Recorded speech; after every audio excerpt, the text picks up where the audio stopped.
Voilà, c'est le moment où nous allons nous rendre du côté de Yaoundé-Mont-Soleil pour retrouver Ghislaine Pierre-Solo. Oui, c'est le moment de découvrir toute l'actualité vue par la presse papier camerounaise. Bonjour Ghislaine Pierre-Solo.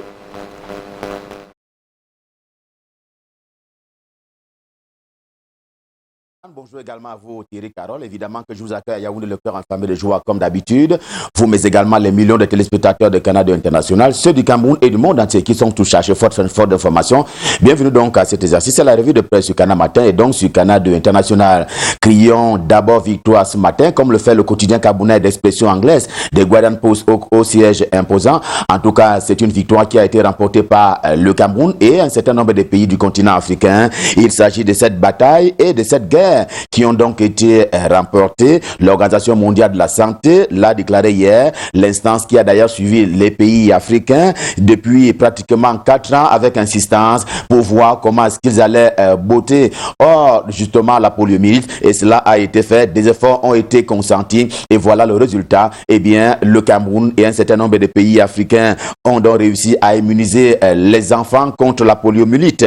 Au bout donc, la délivrance pour le Cameroun et le continent africain en général. André Mamafouda aura ainsi eu son mot à dire s'agissant de cette lutte contre la poliomyélite. En tout cas, il fut ministre de la Santé publique de 2007 à pratiquement 2019, soit 12 ans de bail à la tête de ce département ministériel. Et c'est lui qui a été porté à la tête du conseil d'administration du Centre hospitalier de recherche d'application en chirurgie endoscopique et reproduction humaine. Crise de solutions, édition de ce matin lui rend un vibrant hommage en indiquant, et cela à travers un portrait, qu'il est bien là dans une maison qui ne fait pas que connaître. Et d'ailleurs, un certain nombre de partenaires de développement pour ce qui est du Cameroun et même du continent africain s'en vont assister justement le continent africain dans la lutte contre d'autres maladies. Il en est ainsi de la COVID-19 qui traverse non seulement le continent africain mais les pays du monde entier. Eh bien, il y a donc désormais cette déclaration on ne peut plus convergente selon laquelle il faut apporter du soutien aux pays africains,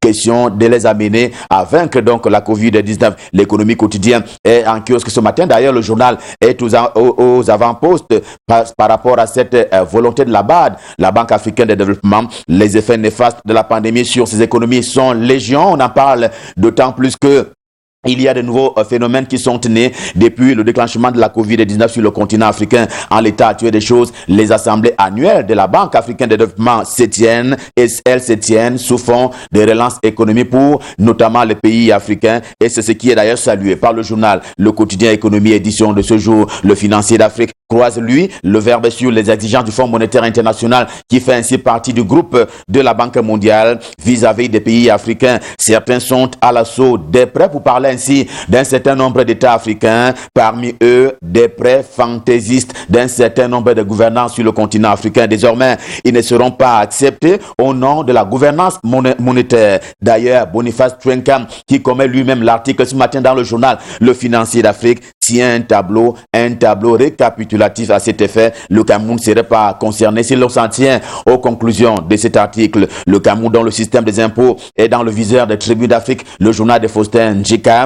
Si le ministre LPM, Lupo Moutazi, en charge des finances, vulgarise la plateforme informatique du Comité national économique et financier, le directeur général des impôts, quant à lui, a fort à faire avec la dématérialisation des procédures fiscales. Mopa Fotouin, puisqu'il s'agit de lui, n'a pas encore accédé à la célérité, notamment dans les services en question, dans les procédures justement du paiement des impôts au Cameroun. L'éditorial de Faustin Njikam ne s'y attarde pas. Il a cet éditorial-là, la tête dans les eaux, inondée du côté de Douala, la capitale économique du Cameroun, et même Edea, pour parler également d'un certain nombre de localités camerounaises qui ont été traversées par les inondations. Le mal n'est pas fini, clame-t-il. Il existe donc des constructions anarchiques pour parler des Camerounais qui s'installent pêle-mêle dans les centres urbains. Il y a donc à Douala, comme d'autres villes du Cameroun, des damnés urbains. Chaque pluie qui tombe ressemble, si l'on s'en tient aux explications de Faustin Njikam, à un moustique qui augure du paludisme.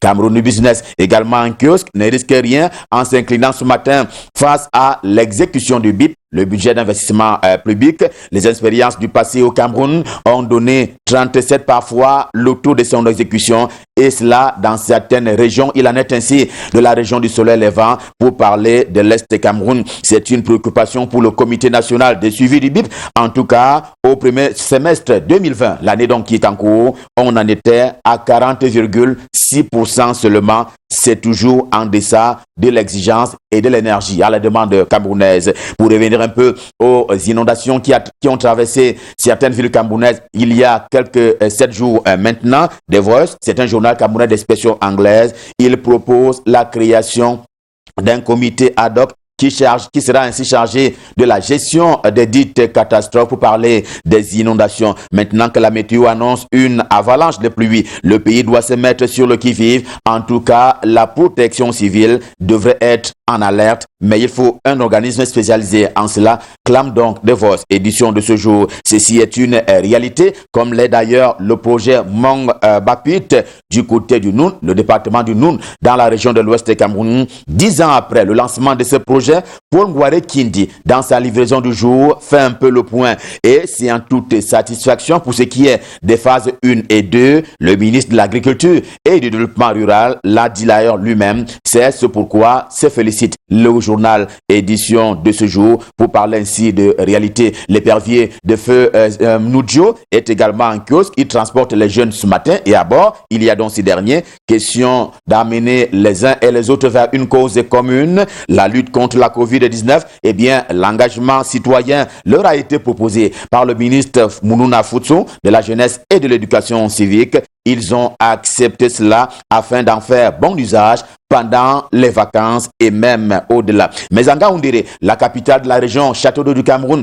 la Damawa, il y a du regret dans l'air. La jeunesse de la région de la Damawa porte un deuil. Le chômage a tué ses ambitions. Le taux de sous-emploi et même du sans-emploi est trop élevé ici pour parler de la région de la Damawa comparativement aux autres régions du pays. Camaroise, édition de ce jour, prend ainsi l'exemple de recrutement direct ou même l'accès aux grandes écoles du Cameroun. La situation n'est guère reluisante pour les enfants de la Damawa. C'est un cri de détresse donc qui est lancé ce matin par le journal Camaroise. Eh bien, quant à Info Matin, il s'agit de couler une dalle en donnant la parole à Jean Lambernan, le grand talent du journalisme camerounais qui observe lui aussi la scène sociopolitique camerounaise. Il a donc détonné dans une tribune qui est publiée par le journal Info Matin en appelant bien entendu les bêtis entre guillemets à cesser de tirer sur un de leurs pour parler de Jean-Pierre Amougou Belinga. Binam News également en kiosque préfère un retour aux sources pour parler du peuple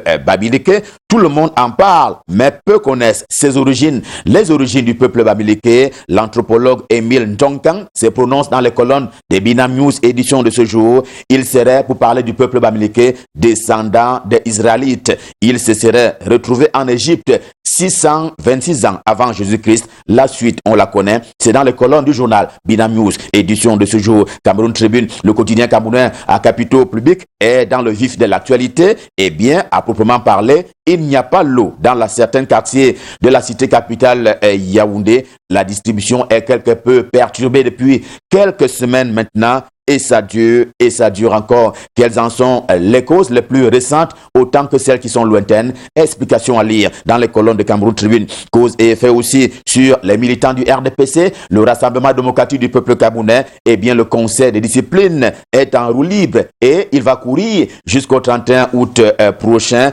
Et il ne faut pas prendre cela mal, renseigne encore Cameroun Tribune. C'est un moment de moralisation des comportements des militants du parti de Paul Biya, le RDPC, à l'intérieur comme à l'extérieur. D'autres partis avaient fait autant. C'est d'ailleurs le cas régulièrement pour ce qui est du SDF, le Social Democratic Front ou même l'UNDP, l'Union nationale pour la démocratie et le progrès de Bele Bouba Megari. Ce n'est donc pas une invention du RDPC si l'on s'en tient à Cameroun Tribune. Même si pour défi actuel, également en kiosque ce matin, cette session va avec des choses à tout le moins cachées. Il en est ainsi des règlements de compte et des velléités, des mises à l'écart de certains militants à tout le moins valeureux. Mutation l'élection, le journal de Gab, Georges Alain Boyumo, va droit au but. Premier objectif, il y a les candidats à la candidature. S'agissant des élections régionales à venir dans la région du centre et notamment dans le département du Foundi, ça a déjà commencé direct en mutation. L'audit d'autorité, Gilbert Timievouna, du nom de l'ancien délégué du gouvernement auprès de la communauté urbaine de Yaoundé, est bien pressenti dans le Foundi pour présider justement le conseil régional.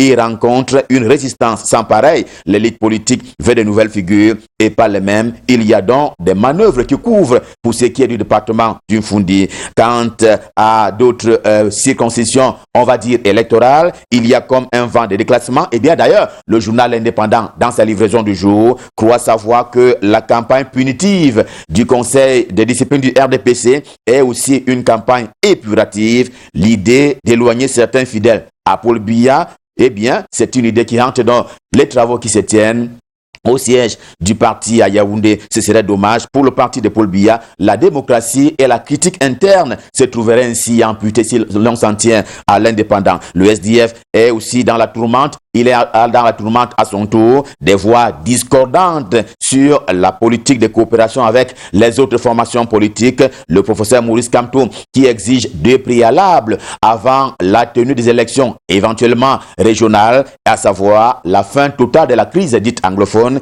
et la réforme du système électoral. Jean-Michel Nuche, député SDF, y a adhéré comme au marché de protestation qui pourrait faire suite justement à ces dires du professeur Maurice Kamto. Joshua aussi, lui aussi est député SDF. Par ailleurs, candidat à l'élection présidentielle d'octobre 2018 pour le compte de cette formation politique, eh bien, le SDF, dit-il, ne l'a pas décidé comme tel. Les deux élus du même parti sont donc divisés. D'ailleurs, le Populi le dessine si, eh bien, l'un veut participer au boycott des élections régionales et l'autre part, ni John Foundi qui assiste à cela de façon médusée. Jean-Michel Nuche risque donc le fameux 8-2 du nom de la disposition interne du SDF qui sanctionne souvent les militants qui ne respectent pas les directives du SDF. Selon Afrique Info, le journal d'Angel Fils, également en kiosque ce matin, le remaniement ministériel n'est plus lointain. C'est certain, dans cette perspective-là, il faut entrevoir un gouvernement de large ouverture. Paul Biya dessinerait en l'état actuel des choses la continuité du service public avec des nouvelles forces. Et bien, sur le terrain, le PCRN, le Parti camerounais de la réconciliation nationale, trouve bel écho. Eh bien, le cas d'Union Ekele, autant que la Sanaga maritime, Cabral Libi, y est un demi-urge, ou presque, c'est-à-dire un demi-dieu, comme il est d'ailleurs le bienvenu dans les autres contrées de la République du Cameroun. Revue de presse Made in Cameroun, édition de ce jour Stop Fin. Le cœur enflammé de joie, bien entendu, nous vous avons servi en prenant rendez-vous pour demain. Quand il sera 7h, ce sera alors le dernier rendez-vous de la semaine. Pour le moment, repartons à cœur joie du côté de Douala pour retrouver le duo de choc qui est constitué de Soflan et Thierry Carole pour la conduite de la suite et de la fin de Canal Matin. C'est à vous Soflan, c'est à vous Thierry Carole, c'est à vous Douala. Nos frontières, nous allons démarrer cette session de notes d'information avec la Côte d'Ivoire. Oui, on va dire que la justice a décidé de la radiation définitive des listes électorales de Laurent Gbagbo, on le sait, en Côte d'Ivoire, et la plateforme de soutien à l'ancien président, Ensemble pour la démocratie et la souveraineté, a réagi hier après-midi au siège du parti. Sans surprise, eh bien, elle a rejeté cette décision, mais plus étonnant, elle a assuré ne pas renoncer à une candidature de Laurent Gbagbo pour l'élection d'octobre prochain. Laurent Gbagbo lui-même ne s'est pas encore prononcé publiquement sur cette possibilité. Selon la justice ivoirienne, eh bien, l'ancien président est privé de ses droits civiques depuis sa condamnation à 20 ans de prison dans l'affaire dite de la casse de la BCAO. Et nous allons continuer au Mali. Au Mali, la journée d'hier a permis une avancée significative dans le processus de transition qui doit rendre le pouvoir aux civils. Le mouvement de contestation du M5 RFP se dit désormais prêt à accompagner dans son action la junte qui a renversé le président malien Ibrahim Boubacar Keïta. Une première rencontre a eu lieu pendant près d'1 heure dans les locaux de l'état-major du camp de Kati à Bamako.